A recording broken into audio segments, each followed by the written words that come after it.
Good morning, everybody. Today we are looking at the Sorcerer class in Elder Scrolls Online. The Sorcerer class is your typical mage, specializing in ranged magic damage from afar, going pew pew and making things go down. Now, with any class in Elder Scrolls, there are three more or less focuses that a mage can take. You can combine these, you can specialize, you can do whatever you want, but with the mage there are three. Dark Magic, Daedric Summoning, and Storm Calling. Overall, Dark Magic is more or less your staying alive spec. You have some health regeneration and health steal in this area, as well as doing some minor damage. Daedric Summoning is your summoner class, pretty obviously. Although there isn't a true tanking summon for you to take all your damage, there are different spells in here that will allow you to protect yourself and negate damage coming in as you burn down a target. And then Storm Calling is your, traditional mage, pure DPS, all about going pew pew with some electricity and getting the most damage as possible in a short amount of time. So going a little deeper into each of these. So in Dark Magic, your ultimate is kind of an AoE stun and silence. It's a 8-second AoE stun and silence that you can use. Your first ability, Crystal Shard, is basically a ranged damage. You actually have to cast this, but it will knock the enemy down for a short amount of time, so you can kind of spam this if you have enough magicka to do so on single targets. You have your Encase, which will stun a character far away, so again, this is a nice thing. Keep them at a distance and then shoot them down with Crystal Shard. Ruin Prison, again, more of a stun and disorientation. And then Dark Exchange is a healing skill, if you will. You can transfer your stamina into health and magicka. Now, something they need to call out is that this restores a static number of health and magicka for a percentage of stamina. So depending on how you choose to put your points in to stamina or magicka, this is more or less beneficial. So obviously if you have less stamina, you're getting more magicka per stamina drain. So just something to keep in mind. And then lastly, you have Daedric Mines. This will throw 3 mines randomly on the ground, and after 3 seconds, any enemy that steps on them will do damage, and they'll also be stunned for a short amount of time. Their passive abilities, again, are about keeping you alive and being able to keep you in the fight. So the first one is reduces the cost of magicka and stamina for your skills. Your blood magic gives you a little bit of health every time you deal damage with dark magic. Persistence increases the duration, so your stuns and immobilized will last a little longer, give you more time to do damage. And exploitation basically just increases your crit chance when you're using your dark magic skills. A fun spec, I'm sure. I've seen a lot of spellcasters running around using this. It just didn't really call out to me. My main spec that I was interested in was the Daedric Summoning. I always loved being a conjurer in the other Elder Scrolls games, so I stuck with here as my primary spec. Now, unfortunately, there isn't really any true, well, there is, but there's not a lot of damaging skills in the summoning area. So your ultimate is a Storm Atronach? I just realized that I've said that word 1,000 times in my head, but never out loud. Atronach. Okay, well, regardless, this thing, big storm dude, he'll come down into an area for 15 seconds, and then he'll do damage and stun enemies around him, but you or a friend around you can kind of activate him, and then he'll do a lot more damage for an additional 5 seconds. So you can throw him down and forget about him, but if you can go over and interact with him, he'll deal more damage for you. Your Clan Fear is the first ability that you get. Originally he's an imp. I've upgraded him into kind of a little raptor dude, but he will do damage with you, he'll run around. He's kind of like a tanky class because if you're fighting multiple things, he will pull aggro on one of them, but he's not a pure tank, so don't expect him to do that. He's just a little bit of extra damage and maybe a scapegoat if you need to get away. Daedric Curse is a damage over time that does damage after a certain amount of seconds. So after 6 seconds, for instance, it'll kind of explode and deal damage to the target, and then other targets around them. But you can only have this on one mob, so you can't kind of put this on a lot of them and hope for a grand explosion. Winged Twilight will be your another summon that you can have active that'll go around and deal damage. Now, something to keep in mind with both summons is that they do take magicka to summon, and then they reduce your maximum magicka by a certain amount. So your pool of allowable resources is lessened. So keep that in mind. Bound Armor gives you some additional armor, you and your companion, but it reduces your magicka. Or sorry, that just gives you additional armor but reduces your magicka. Conjured Ward gives you basically a shield for you and your summoned creature for a short amount of time. Again, negating damage, where Dark Magic was more about restoring lost health. Your passives, Rebate gives you some magicka back once your summon has died. Power Stone just reduces the cost of your Storm Atronach. Protection gives you some passive regeneration when you have a summoned ally. Slotted, he doesn't need to be actually summoned.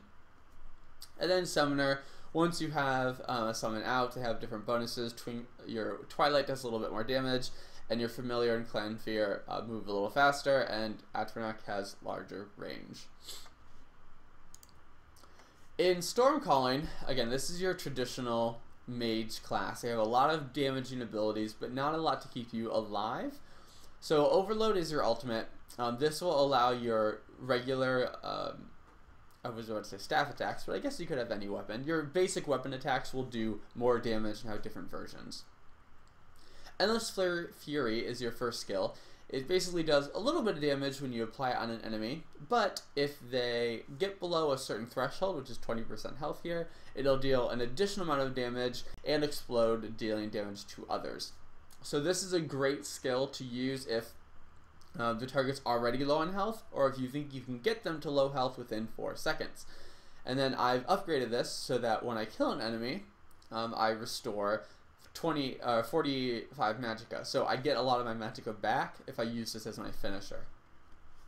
Lightning Form, I haven't spec'd into it, but it increases your armor and spell resistance for a short amount of time, and then deals a little bit of damage to people around you. I can just get things down pretty quick enough right now that I don't need this, but I could see this being more beneficial maybe endgame or in PvP. Lightning Splash, this is your ground AoE, deals a little bit of shock damage every second, but then you can interact with it to deal an additional amount of damage kind of all at once. So something that you can put on the ground and forget about, but you're going to want to remember about it to activate it. Surge just increases your base weapon damage for a certain amount for a certain amount of time. Again, great if you're going to be using a lot of your standard weapon attacks. And then lastly, you have Bolt Escape. This will teleport you forward, and then you'll stun the characters around you. This is definitely going to be more of a PvP special in my opinion, although you can use it to interrupt any mobs that are using maybe a charged skill or channeling something. Your passive abilities, Capacitor basically just makes things, you can use spells more often because it increases your magicka regeneration. Energize increases the damage from all of your Stormcalling abilities. Disintegrate gives you a chance to disintegrate your enemy when they reach a certain threshold on low health. This is just a good way. It's a finisher. It might save you 1 extra skill or 1 extra auto attack. And then Expert Mage basically just reduces the cost of your spells by a certain %. So synergizes well with Capacitor. That allows you to stay in the battle for a lot longer, dealing more damage. Now, when you're leveling any of these skills, something to keep in mind is that you don't actually need to be using any of them. You get experience for having them on your bar. So, like your familiars don't have to deal necessarily damage to level up. It's just as you kill things and happen to have your familiar on your hotbar, you'll gain experience in summoning and your specific ability. So, right now, what I'm running with is Curse and then Endless Fury primarily. I do have a Soul Trap, which is your world skill in Soul Magic. If I had Soul Shards, it would fill them up, but right now it's relatively low damage, low magicka skill, and so if I need a filler and I have enough magicka to use, I'll use Soul Trap, but typically I'll instead use my Destruction Staff auto attack. So as I go into battle, what I'll typically do is start off with a curse because it has a 6-second lag time before it actually deals damage, so I want to make sure that it gets in there. And then I'll shoot maybe a couple auto attacks. I may even start off with an auto attack depending on my staff. Fire and Frost, both you can kind of charge up a big attack and let it go before it reaches the enemy, so then I can pair that with a curse right afterwards. If I'm using a Shock Staff or a Restoration Staff, which basically instantly start attacking the enemy, then I'll start off with a curse. From there, again, some auto attacks, and I'll end with an Endless Fury when they're getting low on health, because it will hopefully pair with the explosion of Daedric Curse, and the combined kind of burst damage, 56 from Curse and then 66 from Endless Fury, will easily wipe out the enemy I'm targeting, as well as multiple enemies around me if I happen to be in a sticky situation. So first, I'll get out my Clan Fear, because he's just so awesome. Look at him. Look at him. Rawr. And we're going to go fight something.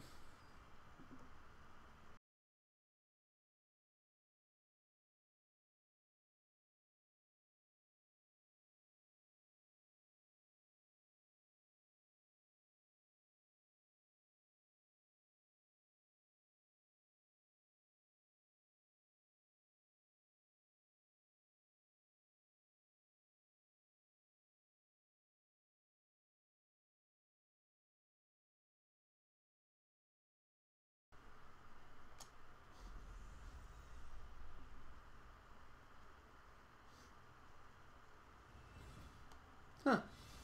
I just leveled up by exploring a city. Fun stuff.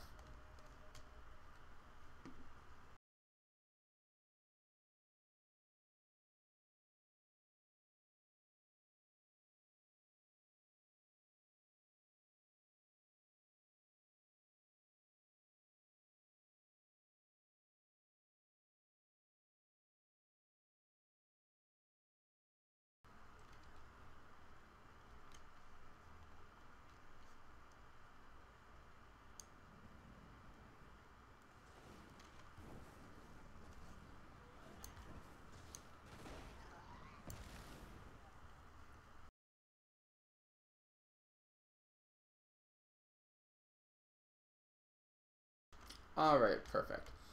So we got some plagued peasants here, and again, what I'm going to do is I'm going to start off with an auto attack on fire, just so I can charge something up, and then quickly finish with a curse on one of the characters, and then a shock if I think I can get their health down low enough. So let's see, they're level 7, I'm level 7, we'll see how this goes. So auto attack, curse, I'll do another auto attack, and then lightning, and dead. So again, if I just put curse on, well, my Clan Fear is gonna end that one. You are doing too much damage, buddy. You need to go away. I'm getting rid of you right now. I'm sorry. Okay.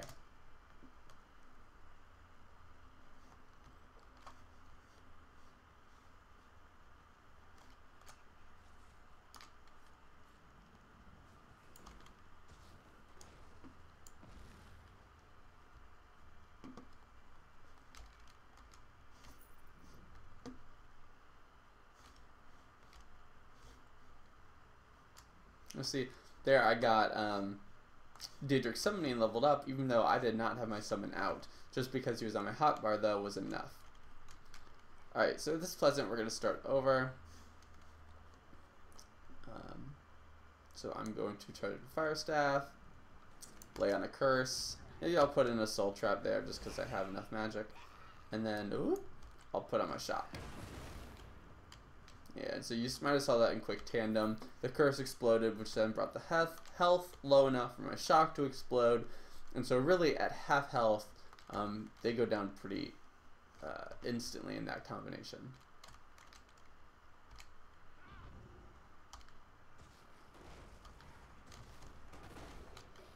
So let's just see. Yeah, that explode was nice. Didn't deal as much damage as I would have liked. And now I'm also low on Magicka. Love it.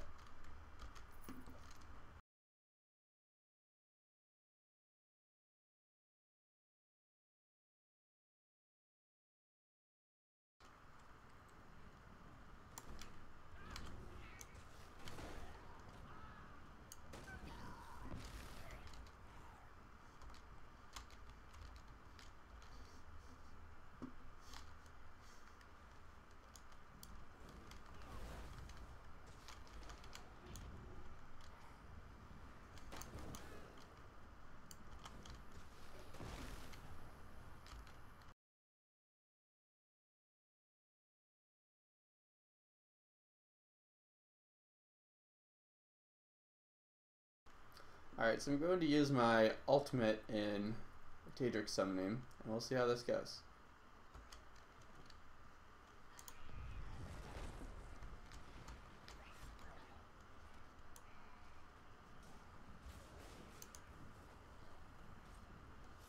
Well, that doesn't look like it did anything.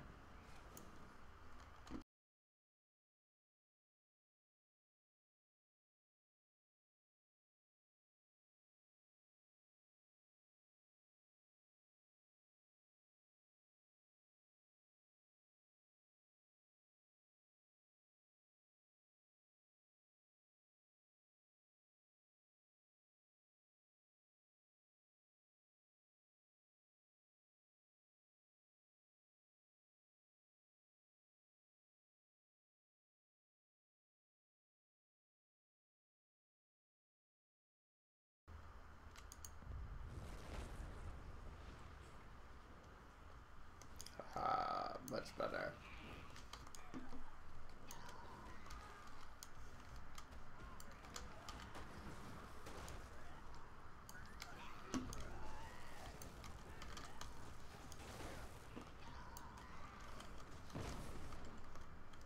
Whew. Oh, that was a close one.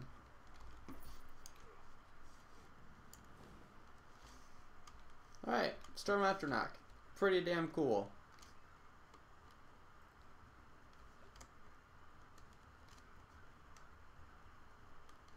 Right. And with that, you have the Sorcerer class review. Again, there are many other skills depending upon weapon, armor, guild, race, any of these other things, but just calling about the class specific. This is what you can expect at release.